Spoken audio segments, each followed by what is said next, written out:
Hey everyone, Jonathan Bailor here with another bonus Smarter Science of Slim podcast, and really have a treat for us today. I have a not only a New York Times best-selling author, but a New York Times best-selling author who's been on that list for 2 years, and for good reason, because our guest today, Gretchen Rubin, who is the author of The Happiness Project, the aforementioned New York Times raging bestseller, as well as Happier at Home, as well as the proprietor of happiness-project.com, is a fountain of happiness and joy and insight, and is here to share some of that with us today. Gretchen, welcome. Well, hello, Jonathan. I'm very happy to be speaking to you. Well, Gretchen, the reason I wanted to bring you on the show, aside from your just excellent work in general, is here on Living the Smarter Science of Slim, we focus on the science of optimal health, but so often, and as becoming more and more clear to me the longer I'm doing this, there is an equally important emotional side. And often things that we do for health and fitness are done as a means to an end, and that end is happiness. So I found that just exploring the topic of happiness in general can be very helpful. And you're an expert. So what can we learn about happiness based on you and your life? That's a very big question. But just to pick up on something that you said that I think is absolutely true, and I also sort of feel like it's more and more true the more I think about these issues, is that when you're happier, you're more able to ask things of yourself, and you're more able to do things. You're more able to stick to your values.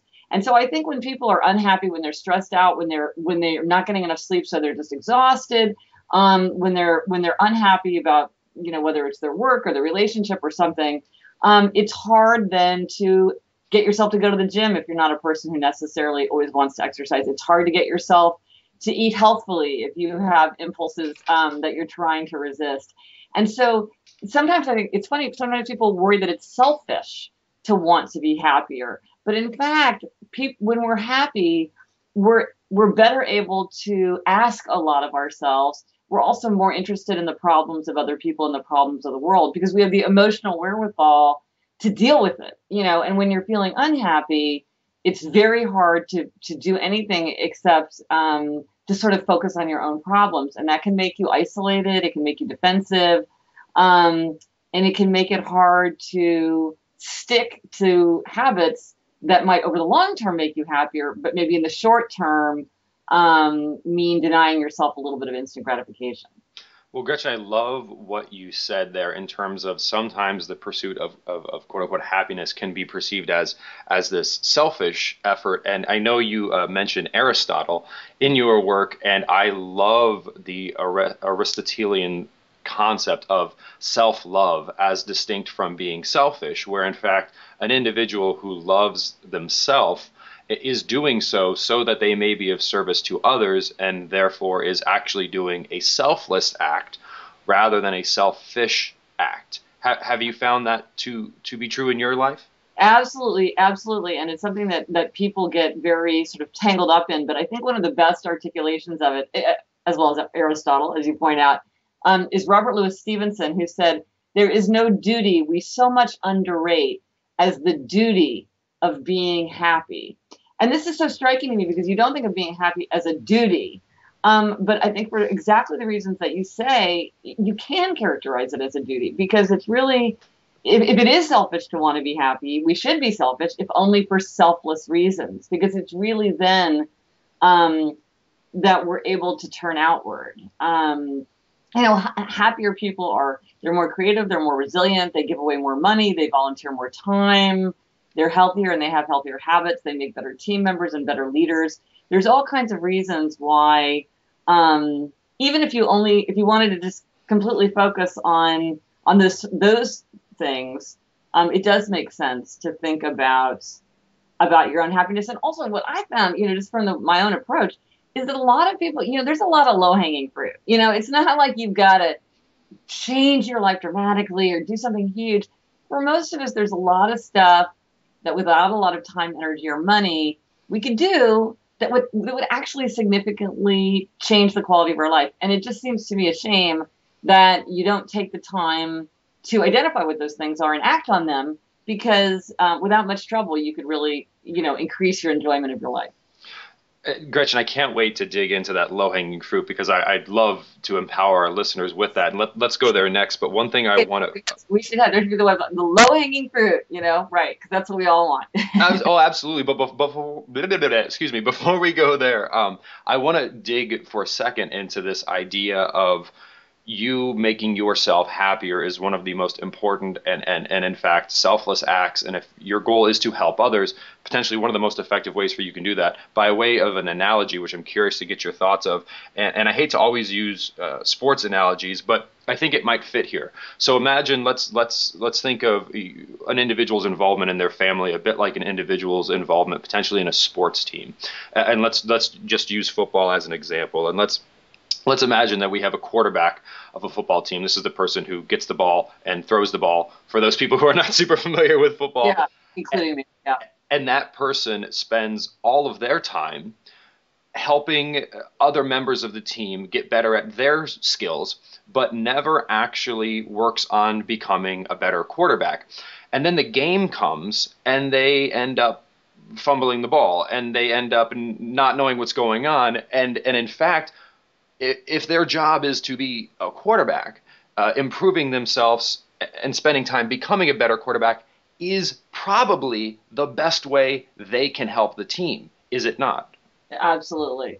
Absolutely. No, and to use sort of another analogy, we all need to fill up our own gas tank.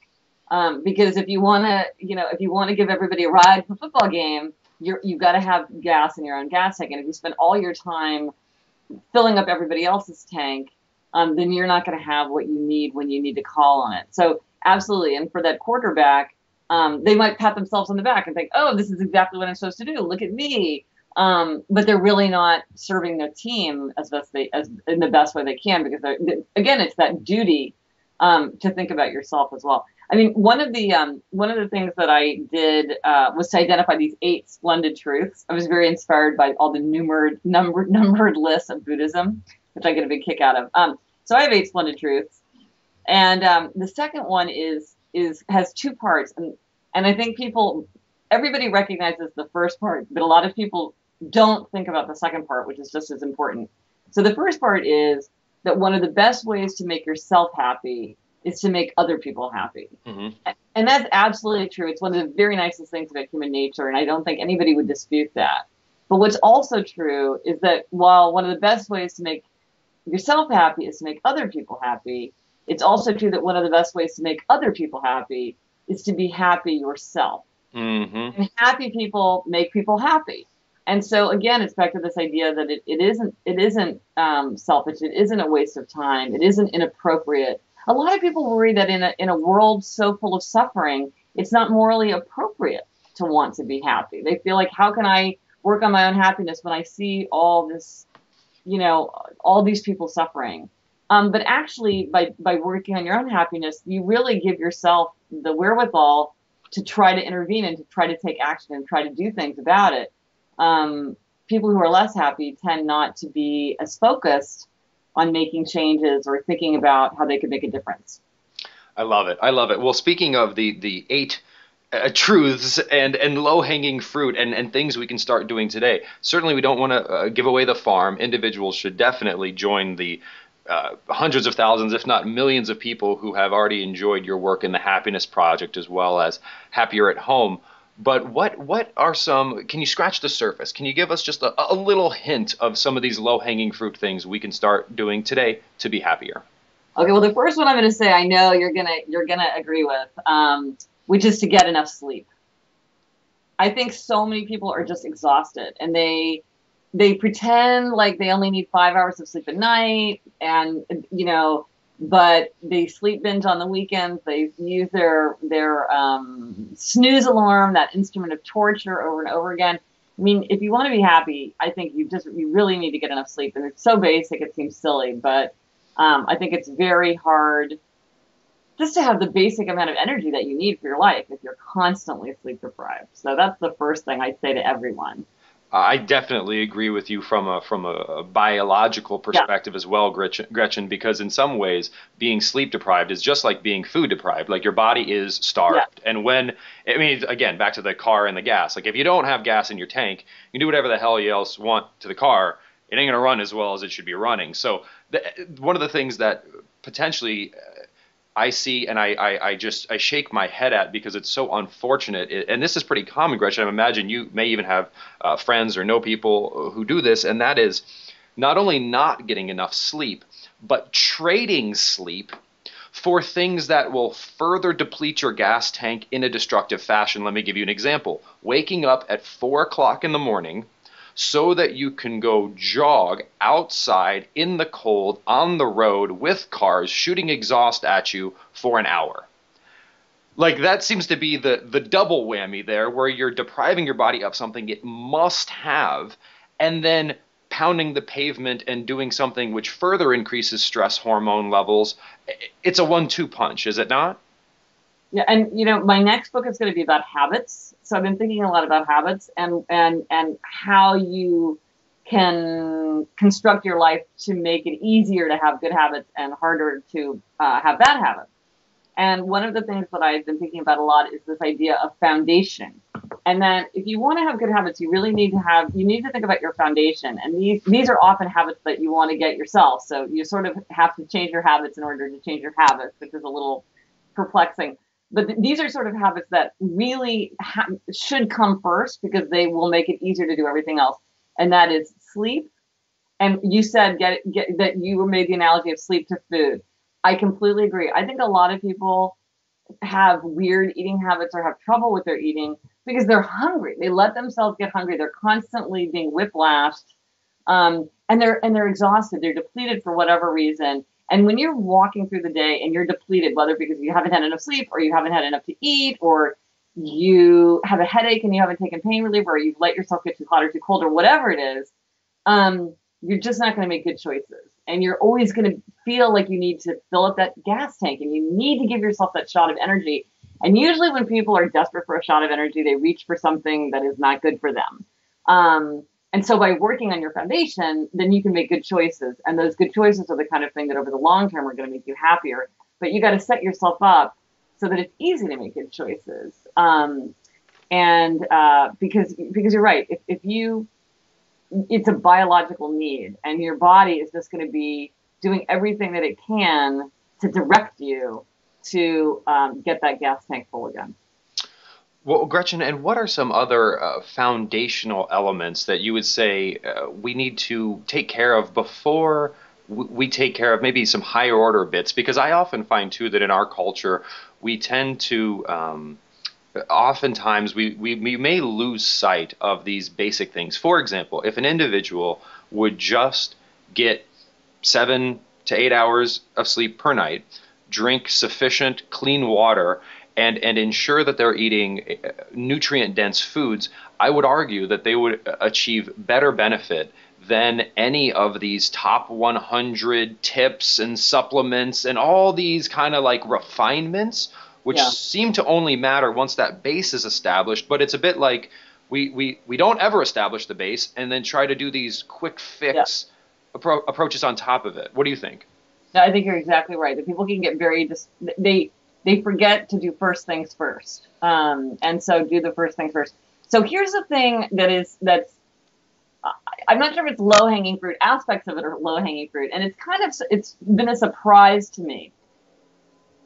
And it's surprising to me that I feel like it's part of the foundation for most people. It's not part of the foundation for everyone, but I think for most people it is. And that has to do with the weird connection for most people between outer order and inner calm. Not for everyone, but for most people, there's something about being in a chaotic, messy, cluttered environment that makes them feel weighed down, makes them feel more tired, more overwhelmed, and makes it harder to make decisions. You're not even aware of it, but then over and over people tell me that when they cleaned out a room or they cleaned out a closet or they cleaned, a friend of mine said, I cleaned out my fridge and I felt like I could switch careers. The number one resolution people specifically mentioned to me, as trivial as this sounds, is the resolution to make your bed. There's something about just getting order over the stuff of life that makes you feel more in control of your life generally.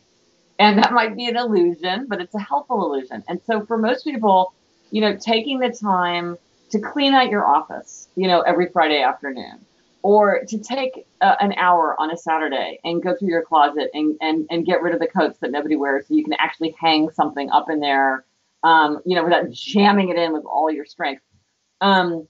It's hard because clutter is constantly sweeping through, and everything, you get things organized and then they kind of fall into chaos again. So it takes constant vigilance.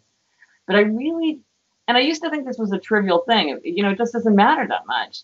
But it does seem that it matters more than you might think. And it seems that for many people, it's an important aspect of foundation. When they feel like there's not a lot of stuff in their house that they don't actually want or use or love, when they feel like they have clear surfaces, when they feel like they can easily put things away and easily find things, then it's easier even to eat right, or to get exercise, or to hold your temper, or to get yourself to do something that you don't want to do. That outer order makes you feel calmer and more orderly inside. And again, it's easier to ask more of yourself, because your environment is helping provide you with that foundation to ask more of yourself. Gretchen, I think that's so spot on, and I think it's a good example of one of the things we talk about this show with regards to exercise and even eating, and that's controlling what you can. And so much of our life is completely out of our control. So if we can really take control of these things which are under our control, for example, what we eat is under our control. There's no politics involved. It's just what we choose to eat is under our control. When we choose to exercise, whether or not we do that in a smart, safe way and we really go at it, or we just go through the motions, that's up to our control. Whether or not we live in a cluttered space or not, that's up to us. And as we start making these private victories, as Stephen Covey would say, these small private victories can help it be easier to make larger public victories. Because it's a bit like we start saying yes to ourselves, and then saying yes to the world becomes easier, is it not?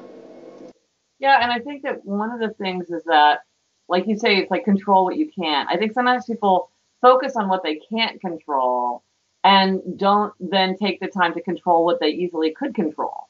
Or even, somebody saying, well, when I go out to dinner with a bunch of people, it's a business dinner, I feel uncomfortable if I don't have a drink and, everything like that. Well, you could say, well, okay, that's that situation, and maybe you feel like you're under a certain kind of social pressure there. But how many meals is that out of meals in a month? Like, think about every day you're eating at home, or every situation where you don't feel that. So you can focus on what is within your control, and exactly as you say, when you feel like you're in control of what you can control, it also gives you a greater feeling of efficacy as you think about the things that are less within your control. But a lot of times you're more in control than you want to say. I mean, I had a friend who said to me, well, I've been seeing so many patients this month, I haven't been able to do any writing. And I was like, you pose that as those are the two alternatives, but you've got a million things going on in your life. It's not like there's a one-to-one correlation, but he was acting like it's totally out of my control because this other thing is happening. I'm seeing more patients. Instead of sort of saying, like, when I see more patients, I feel like I don't want to spend my free time writing because I feel, he could have explained it in a way so that it was clear to him the choices that he was making and the control that he was exerting. But instead he was describing it for himself in a very passive way. And I think that made him feel like he was not in control and not recognize the degree to which he was in control. Because sometimes knowing that you're in control is reassuring. And sometimes you're just like, well, this is the consequence of my choices. So that's what I want. Okay, fine, I'll accept it. But when you pretend like it's not within your control when it is, then you're giving up something.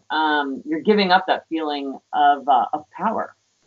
Absolutely, Gretchen. Absolutely. And I think one of the things that is somewhat a travesty is when it comes to health and fitness, technically we are almost completely in control. Certainly there are external factors that influence us, but at the end of the day, what we're putting in our mouth and whether or not we are physically active and how we're physically active is up to us. However, it is now becoming indisputably clear that the traditional path to healthy is in fact not at all healthy. In fact, doing chronic amounts of high impact cardiovascular exercise, eating an extremely high starch and sugar based diet simply because those are low in fat, and avoiding natural foods which may contain some fat in favor of these low fat food like products is not healthy. And what worries me about this, Gretchen, is we have individuals now who do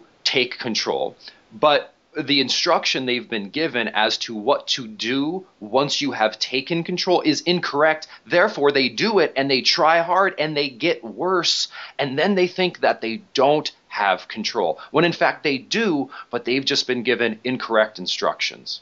Yeah, no, that's a very painful thing to see, because it's one thing to just, not try to not even worry about it, but then it's even worse to be conscientious and to be trying and have it not work because you're following a path that is just not one that's going to lead you to success. And so you're trying just as hard as a person who's succeeding, but because you're pointed in the wrong direction, you're not getting to where you want to be. Well, and Gretchen, I would imagine that you've actually seen something like this in the happiness arena, because I love positive psychology, and it's another one of my passions that I pursue in my copious free time. But the fact that we have individuals who acquire more and more material wealth, more and more status, more and more fame, and yet continue to get more and more depressed seems to show that, again, there is this path we've been prescribed, like get money, become famous, and that will make you happy, whereas we actually don't see that bearing out in real life. Well, I think that it's clear to me that the way that we can only have a happy life on the foundation of our own nature, our own interests, and our own values. And so the more closely your life reflects your interests, your nature, and your values, then the happier you're going to be. And when you pursue things because you think that that's what everybody wants, or that's what my parents think would make me happy, or that's what other people expect, or that's what other people want. I can get it. Other people want it. Therefore, I must want it too. That's not going to make you happy, because just because 99 out of 100 people would be happy with some opportunity, say, it doesn't mean that it's going to make you happy. And this can be very painful, because sometimes we have an idea of the way that we wish we were, the way we think we ought to be. And so it can be painful to acknowledge what really makes you happy. I mean, it was very hard for me to just admit to myself, I just don't like music very much. I mean, I get why people like it. I know tons of people who love music. I wish that I liked it better, because I see all this enjoyment that people get from it. You know what? I like a song here and there, whatever, but I'm just not that into music. Or travel. Some people, they love to travel. They look forward to, they plan it. They love the adventure. I'm a real homebody. Yep. I'm happy with a staycation. I travel from time to time, and that's good, but I'm not a big adventure travel person, and that's painful, because I wish I were. I think it's cool, but that's just not who I am. And so I think you have to be very honest with yourself about what you like and what's true about you, because that's the only thing that's going to make you happy. Gretchen, this seems to get back to a core truth that we often talk about here on the show, and also gets back to our earlier author of Aristotle, and that is the subject of the unexamined life not being worth living. And I see, like, what you just described there was, we have to look inward and say, like, when it comes to happiness, is this action actually making me happier? Or oftentimes, is it actually making me sadder? I notice, even I've had this experience, a lot of things I do with the belief that it will make me happier actually makes me less happy. And the reason I bring this up with reference to on a podcast that pertains to health and fitness is, oftentimes we will do things to help make ourselves what we perceive to be healthier or fitter, and in reality we feel terrible. But we keep doing it because we believe externally that's what we should be doing, but internally we're getting a very clear message that it's not. And what I hear you saying is that we have to let that internal locus of control really be the center, not the external. Yeah, and it's interesting, because I think one of the fundamental tensions within happiness is, on the one hand, you want to accept yourself, And on the other hand, you want to expect more from yourself. And so sometimes and I mean, I'm sure we've all had experiences like this. Sometimes there's a goal or there's a skill or there's something that feels uncomfortable. And for me, the question is, okay, is this something that is properly within my reach and I should expect more for myself and reach toward it and challenge myself and maybe go out of my comfort zone and deal with this? Or really, is this something that is just not true to my own nature and it feels uncomfortable to me because it's not something that has anything to do with me. It's somebody else's goal. It's what somebody else wants. And so I should just leave it alone and not do it. And I think that's something that can sometimes be very hard for people to distinguish. Are they accepting themselves and are they expecting more from themselves? Because both things need to be true in a happy life. But you shouldn't kid yourself about whether something is working for you or not. But it can be hard to tell sometimes. It absolutely can, and that reminds me, Gretchen, of the concept of flow, or Mihaly Csikszentmihalyi over at University of Chicago, who I'm sure you're familiar with, certainly a major player in the happiness arena, where he talks about the critical and very positive tension between skill and challenge, where certainly a happy life is not one that is devoid of challenge. It's simply one where the challenges match our skill level. Exactly. I mean, and that's one of the I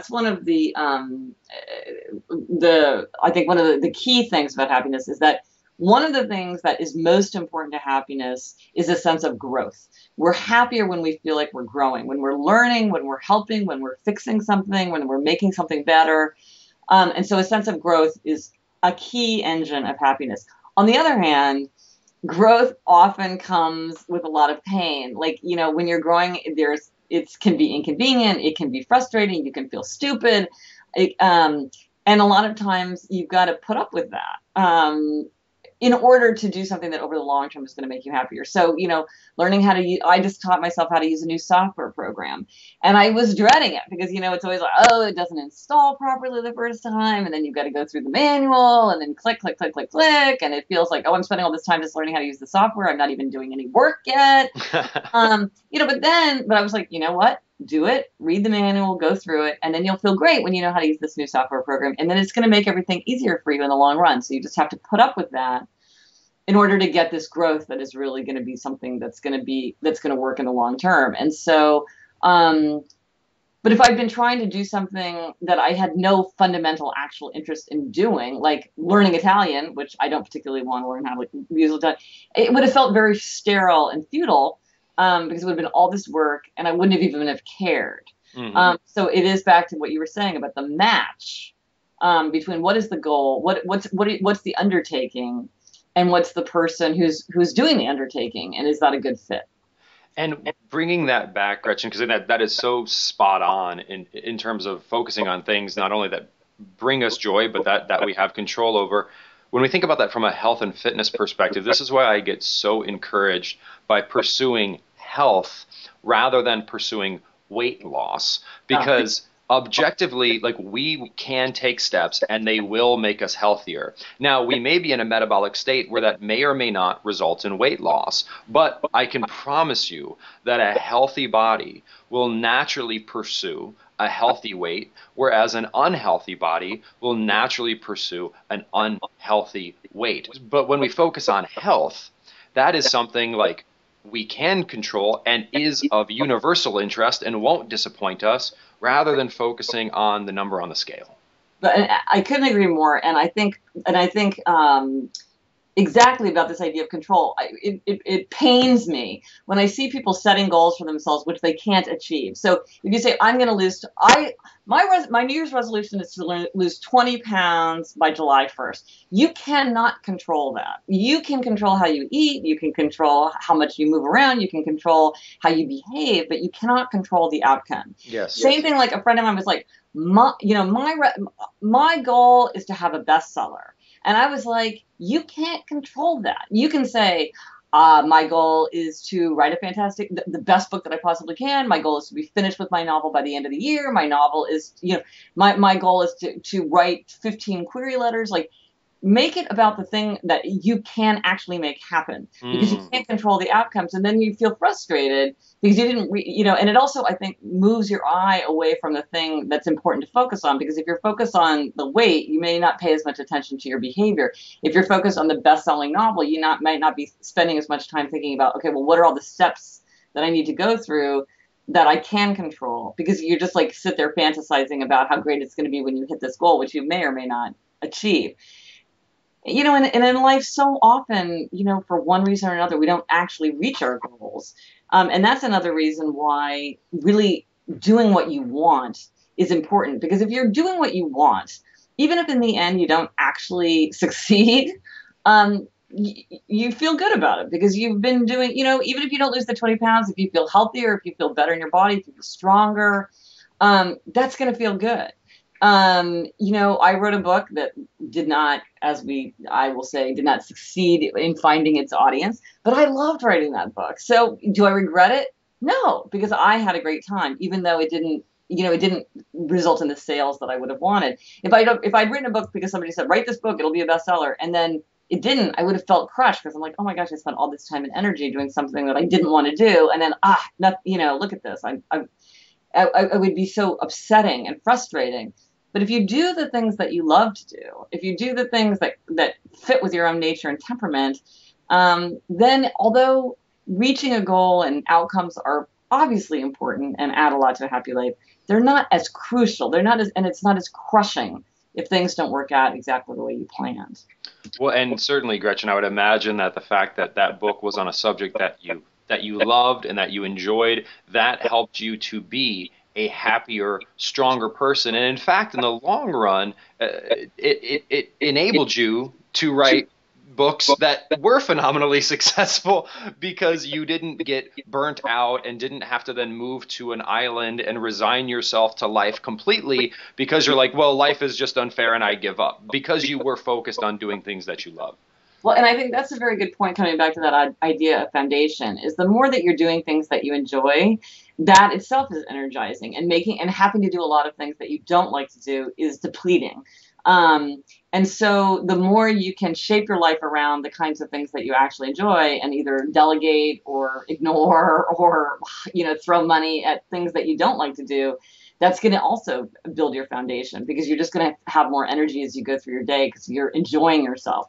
And I'm also a big fan of treats, like picking good treats, healthy treats, so that you do give yourself those spikes of energy. Now, for me, writing a book about John F. Kennedy, that was a treat. Like, I love doing that. So for me, that was very energizing.